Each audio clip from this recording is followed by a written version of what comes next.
வணக்கம் நண்பர்களே, விஜய் பிரயாக் பேசுகிறேன். நம்மள்ட்ட இருக்க மிகப்பெரிய சேலஞ்ச் பிஸ்னஸ் கடன்களை அடைப்பது எப்படி? நிறைய பேர் கடனை வாங்கிட்டு அதை கட்ட முடியாமல் படுற கஷ்டங்கள் டெய்லி ஏகப்பட்ட வாட்ஸ்அப் மெசேஜ் வந்துக்கிட்டே இருக்குது. அவங்களுக்கான பதிவு தான் இது. ஒரு 10 டிப்ஸு நம்ம கரெக்டாக பிளான் பண்ணோம் அப்படின்னா, கடன் இல்லாமல் நீங்கள் பிஸ்னஸ் பண்ணிகிட்டு இருந்தீங்கன்னா உங்களுக்கு கடன் வராது. அப்படி கடன் வந்தவங்களுக்கு கடன் போயிடும். அதுக்கு என்ன பண்ணணும்? இது எதுவுமே மேஜிக் கிடையாது. ஃபர்ஸ்ட் ஆஃப் ஆல் கடன்ற ஒரு விஷயம் மிகப்பெரிய ப்ரெஷரை நம்ம மாறுறதுக்கு முன்னாடி நம்ம கற்றுக்க வேண்டிய மேனேஜ்மெண்ட், ரொம்ப முக்கியமான management, debt management. Risk management நிறைய பேருக்கு தெரியும், ஆனால் டெட் மேனேஜ்மெண்ட்னா என்னென்னு தெரியாது. ஏன்னா நமக்கு யாரும் சொல்லித்தரப்படவில்லை. கடந்த 20 வருடங்களாக நான் கார்ப்பரேட் துறையில் எனக்கு தெரிஞ்ச 3 எழுத்து வார்த்தை பணம். இது சின்ன டிக்கெட் லோன்லேருந்து ஸ்பெஷல் ப்ராஜெக்ட் ஃபினான்ஸ் வரைக்கும் பார்த்தாச்சு, எல்லாரையும் பார்த்தாச்சு. இன்றைக்கி மிகப்பெரிய கவலையாக இருக்க விஷயம் எப்படி கடன் அடைக்கிறது அப்படின்னு. முதல்ல கடன் அடைக்கிறதுக்கு முன்னாடி, கடன் இல்லாமல் பிஸ்னஸ் பண்ணுறவங்க நிறைய பேர் இருக்காங்க. பட் நம்ம முடிவு பண்ண வேண்டியது என்ன அப்படின்னா, கடன் இல்லாமல் பிஸ்னஸ் பண்ணுறது ஒரு பெரிய விஷயம் கிடையாது. அதோட க்ரோத் எந்தளவு இருக்குதுன்னு பாருங்கள். இன்றைக்கி நிறைய NBFCs, நான் banking finance companies, plus banks, angels, venture capitalist நிறைய பேர்கள் இருக்காங்க. நிறைய நிதி நிறுவனங்கள் இருக்குது, பர்சனலாகவும் பிஸ்னஸாகவும் ஹெல்ப் பண்ணுறதுக்கு. இதெல்லாம் தாண்டி நம்ம கடன் வாங்காமல் நடத்திட்டோம் அப்படின்னா சந்தோஷம். பட் மிகப்பெரிய அளவில் நம்ம பிஸ்னஸ் போகுமா கடன் வாங்காமல் இருக்கிறது பெரிய விஷயம் கிடையாது. வாங்கின கடனை கரெக்டாக ப்ராஃபிட்டோட திருப்பி கொடுக்கறது, அது ரொம்ப முக்கியம். கடன் எப்பயுமே தான், பேங்க் கிடையவே கிடையாது. சரியா? அப்புறம் இன்னொரு விஷயம் என்னென்னா, கடன்றது ஒரு மாயையான விஷயம். கடன் வாங்காதவங்க ஒரு நாள் நம்ம வாங்க போகிறோம், கடன் வாங்குறவங்க அதை அடைக்க போகிறோம். இது ஒரு சைக்கிள் மாதிரி. இதனால் அதை பயப்படுறதுக்கு எதுவுமே கிடையாது. கடன் வாங்குறவங்க இது ஒரு பயமோ ஒரு காம்ப்ளெக்ஸோ நெகட்டிவிட்டியோ கிடையாது. கடன்றது ஒரு ஃபீல், அது ஒரு மீரேஜ் மாதிரி, காணல் நீர் காணா போயிடும். அதுக்கு என்ன பண்ணணும்? அதுதான் ஸ்ட்ராட்டஜி. அதனால் முதல்ல கடன் வாங்கினவங்க பயப்படாதீங்க. கடன் அடைக்கிறதுக்கு என்ன பண்ணலாம்? 10 விஷயங்கள் நம்ம பண்ணும்போது கடன் கண்டிப்பாக அடையும். அது எவ்வளோ பெரிய கடனாக இருந்தாலும் சரி, அது ஒரு ப்ரெஷரோ அது எதுவும் ஸ்ட்ரெஸ்ஸோ கிடையாது. முதல்ல கடன் வாங்கினவங்க அதுக்கான ஸ்ட்ராட்டஜியை பிளான் பண்ணலாம். ஒவ்வொரு டிப்ஸாக நம்ம ஒவ்வொரு வீடியோவிலும் பார்ப்போம். எவ்வளோ நேரம் எனக்கு கிடைக்குதோ அதை உங்களோட செலவிடுறதுல ரொம்ப சந்தோஷப்படுறேன். அதனால் நீங்களும் தான் எல்லாத்தையும் உங்களால் தாண்டி கடன் அடைச்சி பிஸ்னஸில் ஜெயிக்க முடியும். கடன் வர்றதுக்கு முன்னாடி திருப்பி கடன் அடைக்கிறதுக்காக கடன் வாங்க போகிறோம். அந்த கடன் வாங்குறதால என்ன இஷ்யூஸ் வரும்? கண்டிப்பாக கடன் வாங்குறது ஒரு இஷ்யூஸாக தான் மாறும், ஒரு மிகப்பெரிய கவலையாக மாறும். கடன் அடைக்கிறது ஒரு பெரிய கலை, ஆனால் அந்த கலையை வலையாக மாறிடுது. அதுதான் பெரிய சேலஞ்ச் நமக்கு.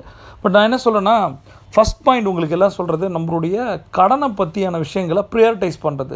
லிஸ்ட்டை போடுங்க அப்படிங்கிறேன். என்ன லிஸ்ட் அப்படின்னா, நிறைய பேருக்கு அக்கௌண்ட்ஸே இருக்காது. நிறைய பேர்கிட்ட வாங்கின கடன் கொடுத்தவங்க எழுதி வச்சுருப்பாங்க, அதுக்கு ப்ரூஃப் இருக்கும், டேட்டாஸ் இருக்கும், ரெக்கார்ட் இருக்கும். ஆனால் நம்மள்ட்ட எதுவுமே இருக்காது. திருப்பி கொடுத்ததுக்கான எந்த ப்ரூஃப் இருக்காது. கண்டிப்பாக நம்புங்க, பிஸ்னஸ் கொடுக்கல் வாங்கல் டிரான்சாக்ஷனில், ஃபினான்ஷியல் டிரான்சாக்ஷனில் யாருக்கிட்ட பணம் வாங்கினாலும் எந்த ஒரு பிஸ்னஸ் ரிலேஷன்ஷிப்பும் நாளைக்கு ஒரு லீகலாக மாறும்போது நம்மள்ட்ட என்னென்ன ப்ரூஃப் இருக்குது, இதுதான் மிக முக்கியமான விஷயம். அப்போ யாராக இருந்தாலும் சரி, அண்ணன் தம்பியாக இருந்தாலும் சரி, எந்த ஃப்ரெண்ட்ஸ் ரிலேட்டிவ்ஸ் யாராக இருந்தாலும் சரி, பணத்தை திருப்பி கொடுக்கும்போது ஒரு ரெசிப்ட் இருக்கணும். ஒரு மிகப்பெரிய ஒரு மில்லியனர் கம்பெனி, அந்த கம்பெனியில் பார்த்தீங்கன்னா ஒரு தண்ணி கேன் போடுறவங்கள்ட்ட கூட ரெசிப்ட் வாங்காமல் தண்ணி கேன் வாங்க மாட்டாங்க. எனக்கு ஆச்சரியமாக இருக்கும். பட் இன்றைக்கி 500+ crores சென்னையில், ஒன்றுமே இல்லாமல் ஜீரோவில் ஆரம்பிக்கப்பட்ட கம்பெனி இது. இன்றைக்கி 500 கோடி வளர்ந்ததுக்கு மிக முக்கியமான காரணம் நான் நினைக்கிறது அக்கௌண்ட்ஸ் தான். அப்போ ஒரு தண்ணி கேனு கூட அவங்க ரெசிப்ட் போட்டு வாங்குறாங்கன்னா மற்ற டிரான்சாக்ஷன் எப்படி இருக்கும்? நாம் இதை பண்ணுறோமா? முதல் கேள்வி, நம்ம வாங்கினதுக்கு ப்ரூஃப் இருக்குது கொடுத்தவங்களுக்கு, ஆனால் நமக்கு திருப்பி கொடுத்ததுக்கு என்ன ப்ரூஃப் இருக்குது? அதனால் எந்த ஒரு ரெசிப்டாக இருந்தாலும் பணம் கொடுக்கும்போது கொடுக்கப்பட்டிருக்கணும். கண்டிப்பாக நம்ம வாங்கிட்டு தான் கொடுக்கணும். இதை ஒரு பழக்கமாக ஏற்படுத்தணும். சரியா? இதுலேயும் சேலஞ்சஸ் இருக்கும். பட் அதை ஓவர் கம் பண்ணுறது தான் நம்ம கடன் அடைக்கிற விஷயமே இருக்குது. அதனால் எந்த ஒரு விஷயமும் ரெசிப்ட் இல்லாமல் பணம் நம்ம திருப்பி கொடுக்கக்கூடாது. இதுலேயும் சில ப்ராக்டிக்கல் இஷ்யூஸ் வரும், அது போக பார்க்கலாம். அப்புறம் முதல் விஷயமாக நான் சொல்கிறது ரீபேமெண்ட் ஷெட்யூல். அது நிறைய பேருக்கு தெரியாது. ஒரு கடனை வாங்கும்போது எவ்வளோ நாளில் நம்ம திருப்பி கொடுக்க முடியும், எத்தனை மாதம் அப்படின்னு தெரியாது.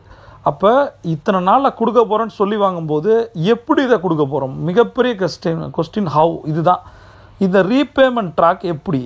இப்போ ஏன்னா ஒரு 10 பேர்ட்ட வாங்கியிருப்போம், ஒரு சில பேர்ட்ட அதிக இன்ட்ரெஸ்ட் இருக்கலாம், அதை நம்ம திருப்பி கொடுக்கணும். சிலது இன்ட்ரெஸ்ட் கம்மியாக இருக்கும், ஆனால் ஒரு கம்மி நாளில் வாங்கியிருப்போம். இதை நம்ம செக்ரிகேட் பண்ண தெரிஞ்சிருக்கணும். வாங்கின பணத்தையோ கொடுத்த பணத்தையோ ட்ராக் பண்ண தெரிஞ்சிருக்கணும். மணி ட்ராக்கிங் ரொம்ப ரொம்ப இம்பார்ட்டண்டான டூல் இது. மணி ட்ராக்கிங் இதுக்கு என்ன பண்ணணும்? ஃபஸ்ட்டு நம்மளுடைய ஆர்கனைசேஷனில் அக்கௌண்ட்னு ஒரு விஷயம் இருக்கா? அக்கௌண்ட் நோட்டே இல்லாத கம்பெனிலாம் இருக்குது. எவ்வளோ பணம் உள்ளே வந்திருக்கு, எவ்வளோ போயிருக்குன்னு தெரியாத கம்பெனி சீக்கிரம் திவால் ஆகிறது இது ஒரு பெரிய ரீசன். பேங்க்ரப்சி. நாளைக்கு இன்னொன்று நம்புங்க, எந்த கம்பெனி வேணால் பேங்க்ரப்சி ஆகும், திவால் ஆகும். அது எவ்வளோ பெரிய கம்பெனியாக இருந்தாலும் சரி. அப்போ நம்ம கம்பெனி ஆகக்கூடாதுன்னா முதல் விஷயம் அக்கௌண்ட்டில் கரெக்டாக இருக்கணும். நான் ஏற்கனவே சொன்னது தான், பிஸ்னஸில் ஜெயிக்கணும் அப்படின்னா ஒன்று ஃபினான்ஸ் மேனேஜ்மெண்ட்டில் ஸ்ட்ராங்காக இருக்கணும், இன்னொன்று பீப்புள் மேனேஜ்மெண்ட்டில் ஸ்ட்ராங்காக இருக்கணும். பீப்புள் மேனேஜ்மெண்ட்டில் செம்ம ஸ்ட்ராங்காக இருக்க நிறைய பேர் அக்கௌண்ட்ஸில் சொதப்புவாங்க. அதை சரி பண்ணுறதுக்கு முதல்ல பணம் உள்ளே வருது வெளியில் போகுதுன்னா ஒரு ஸ்ப்ரெட்ஷீட் முடிவு பண்ணணும். நம்ம முதல்ல ஒரு எக்ஸல்லையோ ஒரு ஸ்ப்ரெட்ஷீட்டை போட்டு எவ்வளோ பணம் வருது எவ்வளோ போகுது இதை நம்ம பர்சனலாக மெயின்டைன் பண்ணணும். பெரிய ஆர்கனைசேஷனாக பரவாயில்ல, பட் எவ்வளோ பெரிய ஆர்கனைசேஷனாக இருந்தாலும் கண்டிப்பாக நமக்கு எவ்வளோ பணம் உள்ளே வருது எவ்வளோ பணம் வெளியில் போகுது தெரிஞ்சிருக்கணும். அக்கௌண்டண்ட்டை ஃபுல் டைமாக எடுக்க முடியலனாலும் ஒரு பார்ட் டைம் அக்கௌண்டண்ட் எடுக்கிறது நல்லது. அது பரவாயில்ல, நமக்கு பிஸ்னஸே நடக்கலனாலும் பரவாயில்ல, நமக்கு பணம் வரலன்றதை கூட எழுதி வைக்கணும். சரியா, இன்றைக்கி எதுவுமே நடக்கலை, அப்போ இன்றைக்கி வாடகை எவ்வளவு, கரண்ட் பில் எவ்வளவு, சேலரி எவ்வளவு, அதையெல்லாம் நான் என்ன பர்சனலாக பண்ணுவேன் அப்படின்னா அந்த டெய்லி எக்ஸ்பென்சஸாக போட்டு வைப்பேன். இப்போ என்னோடய ஆஃபீஸ் ரெண்ட் வந்து ஒரு 50,000 அப்படின்னு வச்சா 50,000 டிவைடட் பை எவ்வளவு, அப்போ இன்றைக்கி நான் பிஸ்னஸ் எடுத்துருக்கேன்னா டெய்லி டார்கெட். அப்போ சேலரி என்கிட்ட ஒரு 10 ஸ்டாஃப் ஒர்க் பண்ணுறாங்களா, ஒரு ஸ்டாஃபுக்கு சேலரி 10,000, அப்போ 1 lakh, அப்போ 3,330 ரூபா இன்றைக்கி சேலரிக்கு போகணும். அதுக்கு எப்படி நான் ஏர்ன் பண்ண போகிறேன், இதை நம்ம பிளான் பண்ணோம். எப்பயுமே வீக்லி டார்கெட்டாவோ டெய்லி டார்கெட்டாவோ நம்ம மாற்றும் போது முதல்ல நம்மளோட கமிட்மெண்ட் தெரியும், நம்ம எக்ஸ்பென்சஸ் தெரியும். அப்புறம் வாங்கின கடனும் அப்படி தான். 1 லட்சம் வாங்கியிருக்கோம், நிறைய பேர் என்ன பண்ணுவாங்கன்னா 1 வட்டி 2 வட்டி 3 வட்டி வட்டி கொடுத்தே ஓட்டுறது. அப்படி கிடையாது. வாங்கின காசை எப்போ திருப்பி தர போகிறோம், திருப்பி வேறு யார்ட்டையாவது வட்டிக்கு வாங்கி திருப்பி கொடுக்க போகிறோம். இது இந்த ரொட்டேஷன் போயிட்டு இருந்துச்சுன்னா கண்டிப்பாக நம்ம சம்பாதிக்கவே முடியாது. அப்போ இந்த 1 லட்சத்தை 1 மாதத்துலேயோ 3 மாதம் திருப்பி தரதுக்கு என்ன பண்ணலாம், சீட்டு மாதிரி போடலாமா, அதை எங்கே போடலாம், அது கேரண்டர் வேணுமா, அப்போ கேரண்டருக்கு என்ன கொலேட்டர் இருக்குது, இதெல்லாம் பிளான் பண்ணி தான் முதல்ல நம்ம கடன்ற ஒரு விஷயத்தையே வாங்கணும். டெப்ட் மேனேஜ்மெண்ட் ரொம்ப ரொம்ப முக்கியம். இப்போ நான் சொன்ன மாதிரி தான், முதல்ல பெர்மனெண்ட்டாக அக்கௌண்ட் எடுக்க முடியல, ஃபுல் டைம் எடுக்க முடியலனாலும் பார்ட் டைமில் எடுங்க.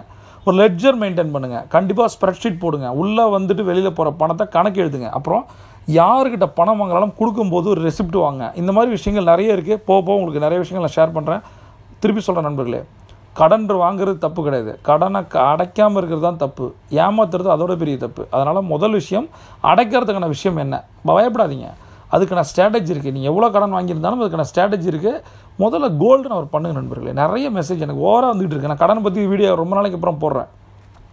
ஏகப்பட்ட மெசேஜ் வருது எனக்கு. வாட்ஸ்அப் ஃபுல்லாக கடன் பற்றி மெசேஜ் தான். எனக்கு 1.5 கோடி கடன் இருக்குது, 50 லட்சம் இருக்குது, 75 லட்சம் இருக்குது, ஐடியா கொடுங்க. ஒரு ஐடியாவில் பண்ண முடியுமா, 1.5 கோடி அடைச்சிட முடியுமா, ஏதாவது மேஜிக் நடக்குமா? முதல்ல ஸ்ட்ராட்டஜி பிளான் பண்ணுங்கள். நீங்கள் என்ன பிஸ்னஸ் எவ்வளோ இருக்குது, முதல்ல திருப்பி சொல்கிறேன், கோல்டன் அவர் எல்லாத்தையும் மாற்றும். தங்க நேரம் வீடியோவை சர்ச் பண்ணுங்கள், அதை எக்ஸிக்யூட் பண்ணுங்கள். உங்களோட கடன் சீக்கிரமாகவே அடையும். See you on top.